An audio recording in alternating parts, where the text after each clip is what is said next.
ದೇಶ ಕಂಡಂಥ ಶ್ರೇಷ್ಠ ಆರ್ಥಿಕ ತಜ್ಞ,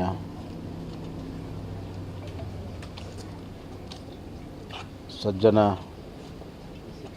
ಪ್ರಧಾನಮಂತ್ರಿ ಮನಮೋಹನ್ ಸಿಂಗ್ ಅವರ ನಿಧನ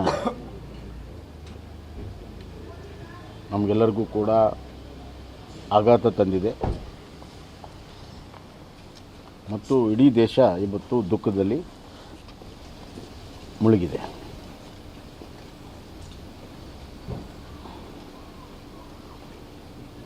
ಒಬ್ಬ ವ್ಯಕ್ತಿ ಇಲ್ಲದೇ ಇರುವಾಗ ಅವರ ಮಹತ್ವ ಗೊತ್ತಾಗ್ತದೆ ಮತ್ತು ಅವ್ರು ಮಾಡಿದಂಥ ಕೆಲಸಗಳು ಸ್ಮರಣೆಗೆ ಬರ್ತವೆ. ಮನಮೋಹನ್ ಸಿಂಗ್ ಅವರು ಒಬ್ಬ ಸಾಧಾರಣ ರಾಜಕಾರಣಿ ಅಲ್ಲ.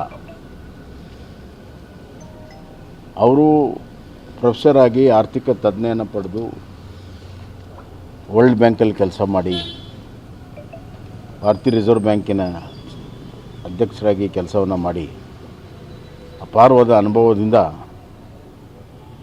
ಅವತ್ತಿನ ಪ್ರಧಾನಮಂತ್ರಿ ನರಸಿಂಹರಾವ್ ಅವ್ರನ್ನ ಫೈನಾನ್ಸ್ ಮಂತ್ರಿಗಳು ಮಾಡಿದರು. ಒಂದು ಮಾತು ಹೇಳಿದ್ರೆ ತಪ್ಪಾಗಲಿಕ್ಕಿಲ್ಲ. ಅವತ್ತಿನ ಆರ್ಥಿಕ ಸಚಿವ ಮನಮೋಹನ್ ಸಿಂಗ್ ಅವ್ರಿಗಾಗಲಿ, ಅವತ್ತಿನ ಪ್ರಧಾನಮಂತ್ರಿ ನರಸಿಂಹರಾವ್ ಅವ್ರಿಗಾಗಲಿ ಯಾವುದೇ ರೀತಿಯ ರಾಜಕೀಯ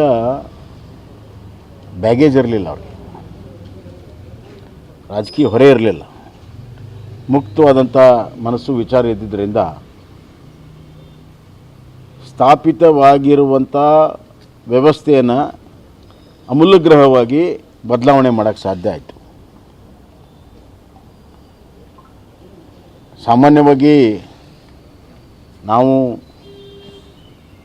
ಯಾರನ್ನು ಆಕಸ್ಮಿಕವಾಗಿರುವಂಥ ನಾಯಕರಂತ ಹೇಳಿ ನಾವು ಬಿಂಬಿಸ್ತೇವೋ ಅವರಿಂದ ಅಸಾಧಾರಣವಾದ ಕೆಲಸಗಳಾಗ್ತವೆ. ಯಾಕಂದರೆ ರಾಜಕೀಯ ಯಾವುದೇ ಕಟ್ಟುಪಾಡು ಮತ್ತು ಅದರ ಒತ್ತಡ ಅಥವಾ ಹಿನ್ನೆಲೆ ಇರಲ್ಲ. ಆರ್ಥಿಕವಾಗಿ ಅಮೂಲಾಗ್ರವಾದಂಥ ಬದಲಾವಣೆಯನ್ನು ನಾವು ಮಾಡಿದ್ವಿ. ಜಾಗತೀಕರಣ, ಉದಾರೀಕರಣ